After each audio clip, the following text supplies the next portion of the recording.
What is the idea of getting representatives of the Northeastern community come together with the African Students Union and with the Association of African Students? Why this step? Actually, I think if you recall regarding the recent attacks on African students in India, the association, if you recall the recent incident that happened in Greater Noida in the month of March, the Association of African Students have taken it upon itself to find solutions and to build solidarity. And in order to build solidarity, we must align ourselves with various communities and minorities that are facing the same discrimination and subjugation here in India. Our purpose is not to fight or to question the government. Our purpose of building solidarity is to find common grounds, as in give proposals, way forward for the government to implement, to build a harmonious society. What we want is a racial-free society, a society that is equal, a society that respects human value, a society that respects human thought, a society that does not determine or look at you based on your skin, your ethnicity, your culture, your caste, and what have you. So on this note, we have decided to build solidarity with the people of Northeast and to send a signal to the government that we are here to work together with people, because Africans are here, they will keep coming because the world is a global village. And the most important thing is for the government to come out of this denial and face the reality that these issues are existing in this country, and how can they together with us find solution to those problems. So this is the very purpose and reason for this conference. This came to the light after the Attorney General for India. He went to the UFC for the UN Human Rights Commission, and he talked about how in the land of Gandhi and Buddha you can't have a racist mindset. What do you think about such statements? First of all, it's quite ridiculous and horrible. The statement from the Indian National Human Rights Commission of India after the incidents of the racial attack on Africans, saying that this is not a racial attack, and condemning it, that the situation on the ground, actually the police investigation is affecting the life of the people. In other words, the National Human Rights Commission of India is technically supporting the views of the government, because I don't see any reason why a Human Rights Commission will say such a thing.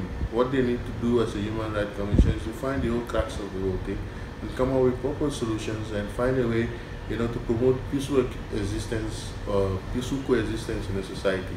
First of all, many people always say in the land of Gandhi, casteism in India has existed for 5,000 years and is still existing till today. It is the process, or it's everything that formed the social structure of India, social, economic and political order.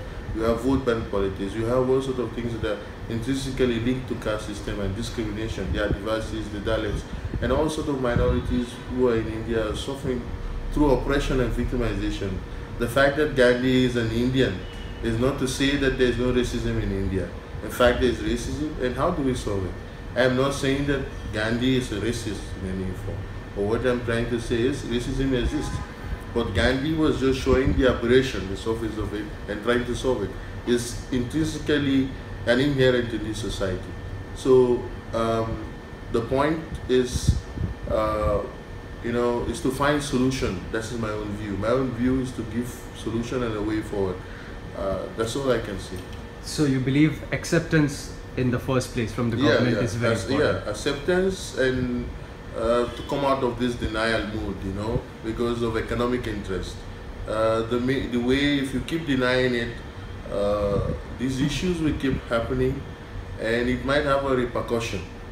I'm telling you, it might have a repercussion. And in the near future, there are many students who are here who are victims, who are receiving these things. They might hold key position back home in their various respective countries.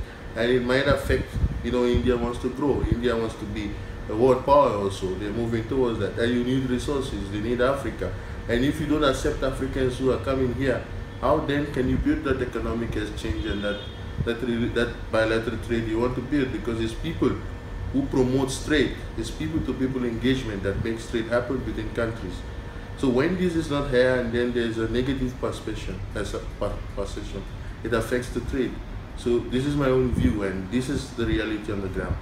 In the conference that recently took place, where all these comments were made, none of the African nations, because this is a conference in which you have 164 nations coming together, and all of them are allowed to comment on each other's human rights records. None of the African nations took out, took India's case. None of them asked in India if there were violations of human rights of African students in India. The only country that brought up the topic of racism in India was Haiti, and Haiti is a Caribbean country, and it's a very tiny economy, and as such it does not have that much of an diplomatic or economical influence on a giant like India. So do you think countries like South Africa, Nigeria, Kenya, who have significant diplomatic and economic effect on India, if they sever their ties, there's going to be an effect on the Indian economy. Sure. So what do you think, what would you like to say to African leaders? The fact that African people were not there at the UN conference that happened, it's not to say that they do not know what is happening. It's not an excuse to say that maybe they are being pressured. One thing though, they were there, but they didn't ask any questions in relation to. They didn't ask any questions. They didn't ask. Only the Haiti, like the team that came from Haiti, that was the only. So every country is allowed to ask questions, right? Yeah. So like countries like Bolivia asked India about the displacement of tribals. Countries like US asked India about climate change. Haiti asked India about racism. And there were a lot of African countries there, almost all the African countries that you can think of. And none of them raised the issue, the issue of racism. But in the past, when there have been racial attacks on, students of African origins, we have seen that the African consulates are pretty vocal about them. They go to the Ministry of External Affairs and put it forward. But do you think they should have brought it up even in that conference, and what would you like to say to African leaders? One thing, you see, the point here is that many of the African ambassadors who are here are representative of different African countries, number one. Secondly, while they are here, whatever that happens, they have tried as much as they can to make it an internal issue. Internal issue in the sense that they have made it to be within India. And I think this is what they have done. A lot of them are reporting to their various countries that this kind of things are happening. I think the governments are wise to make rightful decision. The fact that they did not say it during the conference, this just past United Nations conference, does not mean that they are not taking concrete steps. It might be a sanction, it might be withdrawal of support from India, it might be various things. They are looking at options. They have tried most as they can, like I said, most of the diplomats and the high commissions and representatives of African countries who are here have tried to make this issue an internal issue.